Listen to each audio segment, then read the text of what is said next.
जैसे जैसे हिंदू वर्ग जागृत हो रहा है वैसे वैसे हर उस झूठ से पर्दा उठ रहा है जो इतिहास में बोला गया। देश आज़ाद होने के बाद से सेकुलरिज्म के नाम पर हिंदुओं को लगातार बेवकूफ़ बनाया गया।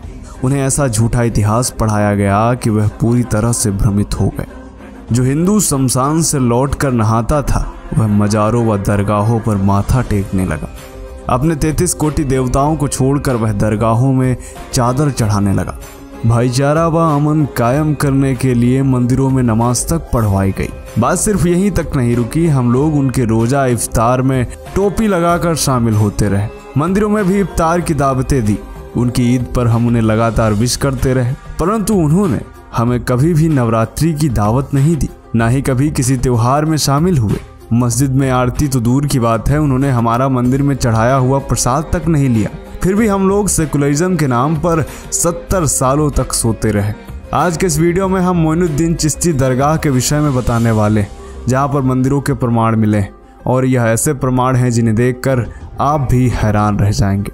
स्वागत है आप सभी का द साइंटिफिक हिंदू पर और मैं हूं आपके साथ आपका दोस्त धीरेन्द्र।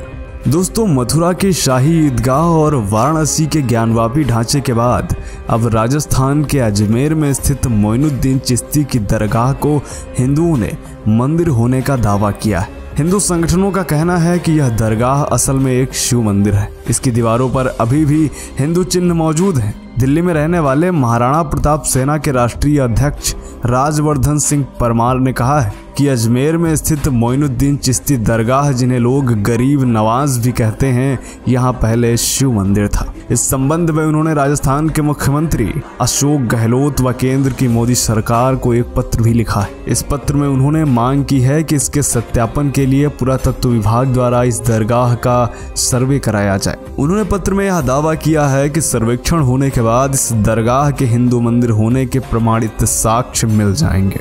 उन्होंने कहा कि दरगाह के अंदर कई जगहों पर हिंदू धर्म से जुड़े धार्मिक चिन्ह मौजूद हैं। इनमें स्वास्तिक का चिन्ह भी शामिल है। उन्होंने यह भी कहा है कि यदि एक हफ्ते में जांच नहीं हुई तो वे केंद्रीय मंत्रियों से मुलाकात करेंगे। इसके बाद भी यदि समाधान नहीं निकला तो बड़ा आंदोलन किया जाएगा। मित्रों, राजस्थान में इस विवाद को लेकर माहौल काफी गर्म है। इसीलिए मौके को देखते हुए अजमेर एडीएम सिटी भावना गर्ग ने गुरुवार 26 मई 2022 को मोइनुद्दीन चिश्ती दरगाह परिसर का दौरा किया। इसके बाद माहौल को देखते हुए इस ढांचे के आसपास सुरक्षा के लिए बड़ी संख्या में पुलिस बल तैनात कर दिया।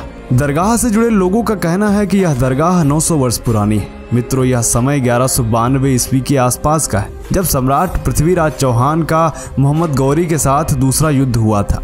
इस दूसरे युद्ध में पृथ्वीराज चौहान की हार हुई थी और इसके बाद हिंदू मंदिरों का विध्वंस शुरू हो गया। आखिर कौन है मोइनुद्दीन चिश्ती, अब यह भी जान लेते हैं। इतिहासकार M.A. खान ने अपनी पुस्तक इस्लामिक जिहाद, a legacy of forced conversion, imperialism and slavery, इस पुस्तक में इन्होंने इस विषय में विस्तार से लिखा। इस पुस्तक के अनुसार मोइनुद्दीन चिश्ती, नसीरुद्दीन चिराग, निजामुद्दीन औलिया और शाह जलाल जैसे तमाम सूफी लोग जब इस्लाम के मुख्य सिद्धांतों की बात करते थे तो वे वास्तव में रूढ़िवादी तथा असहिष्णु विचार रखते थे, जो कि यहाँ के निवासियों की मुख्य धारा के बिल्कुल विपरीत था।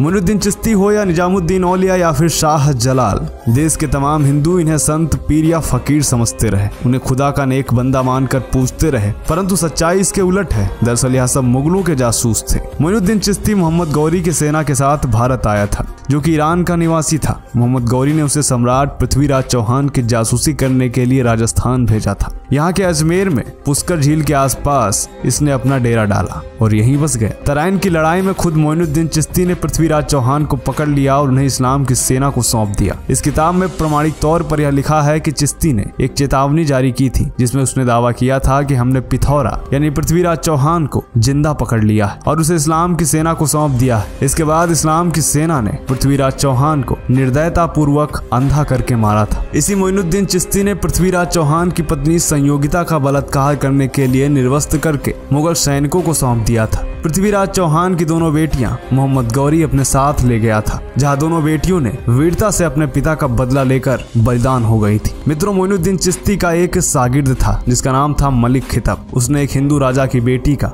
अपहरण कर लिया और उसे उपहार स्वरूप में चिश्ती को दे दिया। चिश्ती ने खुशी से उपहार उपहार स्वीकार किया और उसे बीबी उमिया नाम दिया। मोइनुद्दीन चिश्ती को महान सूफी संत साबित करने के लिए एक अलग ही कहानी गढ़ी गई है। इस कहानी के अनुसार एक दिन अचानक चिश्ती को स्वप्न में पैगंबर मोहम्मद का संदेश मिला कि उसे भारत में उनके दूत के रूप में भेजा जा रहा है और फिर इस्लाम का संदेश लेकर वह भारत आ गया। कहानी के अनुसार चिश्ती ने अजमेर आकर आना सागर झील के किनारे डेरा डाला और उसे अपवित्र कर दिया। उसने पैगंबर के आदेश से झील के किनारे बने मंदिरों को जमींदोज करने का ऐलान किया, क्योंकि उन मंदिरों में लोगों को मूर्तियों की पूजा करते देखकर वह काफी नाराज था। मोइनुद्दीन चिश्ती के शागिर्द प्रतिदिन गौ हत्या करते तथा मंदिरों को अपवित्र करते। यह उनकी रोज की दिनचर्या थी। आज इतिहास की तमाम किताबों में अजमेर शरीफ मोइनुद्दीन चिश्ती दरगाह को लेकर हिंदू मुस्लिम समन्वय की बात की जाती है और इसे पाठ के रूप में पढ़ाया जाता है, लेकिन चिश्ती के क्रूर इतिहास का जिक्र तक नहीं। इसलिए दरगाह पर जाने वाले तमाम हिंदुओं को यह पता ही नहीं कि जिनसे वह आशीर्वाद लेने जा रहा है वह स्वयं भारत देश व सनातन धर्म के लिए एक शाप है। मोइनुद्दीन जैसे तमाम सूफी भारत में जिहाद को बढ़ावा देने तथा भारत को गजवाए हिंद बनाने के लिए आए थे। हिंदुओं का समूल नाश ही उनका एकमात्र लक्ष्य था, जिसके लिए उन्होंने हिंदुओं का हर प्रकार से उत्पीड़न किया। इस्लामिक सूफियों का काला इतिहास वामपंथी इतिहासकारों ने इतनी चालाकी से छिपाया है कि तमाम बड़े बड़े फिल्म स्टार व नामचीन हिंदू, साथ ही विभिन्न राजनीतिक दलों के हिंदू नेता चादर चढ़ाने हर वर्ष अजमेर पहुंच जाते हैं। हद तो यह है कि तमाम बॉलीवुड फिल्म के गाने भी अजमेर शरीफ की दरगाह पर बनाए गए हैं, जिनमें इस दरगाह को चमत्कारिक साबित किया गया है। मित्रों, इतिहासकार के.एस. लाल ने अपनी पुस्तक legacy of Muslim rule in India में लिखा है कि मुस्लिम सूफी उलेमाओं की तरह ही धर्मांतरण को लेकर उत्सुक थे।